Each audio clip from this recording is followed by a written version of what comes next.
just can't describe the feeling getting out there again. The orange and blue, and just, I felt like it was a dream out there running around, coaching those guys. But I know what we're up against. I know we got to finish the championship. Lost a lot of guys. Up front, we're young. We got talent. We just got some young champions we got to build. I think they're eager. I think they're talented. We just got to get them to grow up this spring.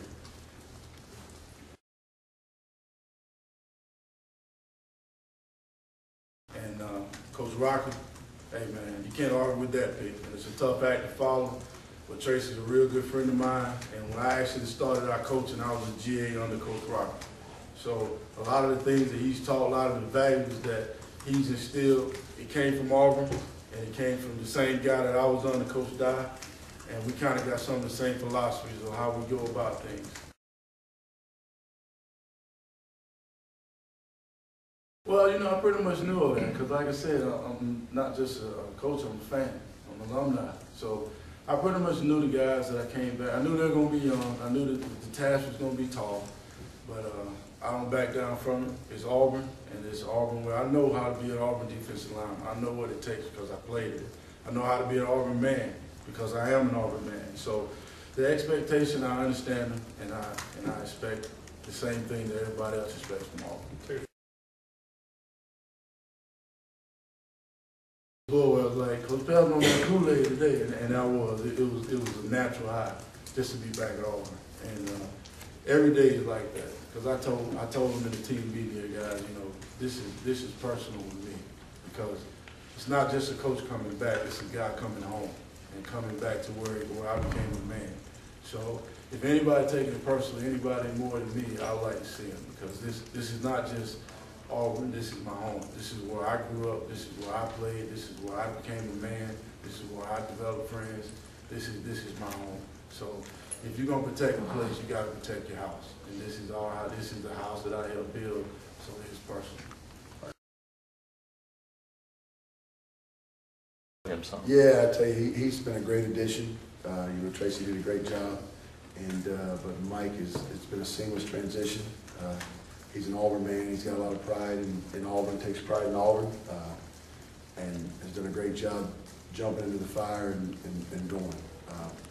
Like I said, it's been almost a seamless transition because he's very familiar with the scheme. And after having worked for Coach Chisholm before, the expectation level. And I think he's really, really excited to be back in his alma mater. And like I said, I'm very happy that he's here as well. Because not only does he bring a coaching expertise, he also brings a level of, he's been in the same chairs as those guys. And the inner workings of the university and how it is to go to school here and the collegiate experience. So I think that he's going to be a great, not only a great coach, but a great mentor and a great role model for those defensive linemen. Well, this is an entirely new group. Right now, we've got 3 returning starters. And I don't want to ever have to raise our expectation level of our own performance.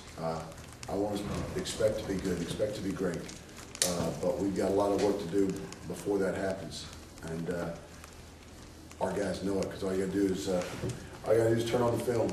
And there's a lot of things that we got to get better at. We focused a lot in the offseason, trying to build off our run defense from last year, and at the same time improve in our pass rush and also in our coverage element. So, but building off what we did in the run defense where we led the conference last year. But last year is so far in the rearview mirror.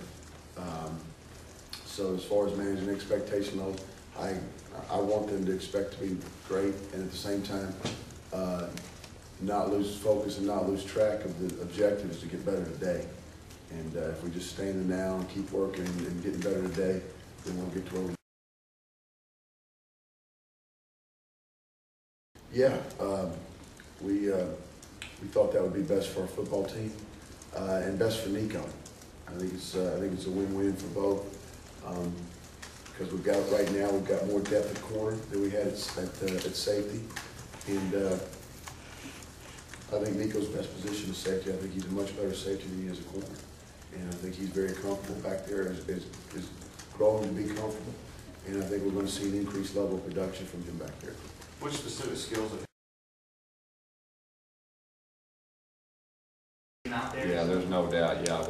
will be the 6th year, and I've been coaching college, and I've got 6 different starting quarterbacks. So somewhere down the line, it would be nice to have that second year with a guy that knows, you know, how to think in the system, and really that I'll know how they're going to react on the field. You know, in the last few years, it takes, you know, game 3 or 4 before we really have a good understanding of the quarterback, how he's going to react to the different situations.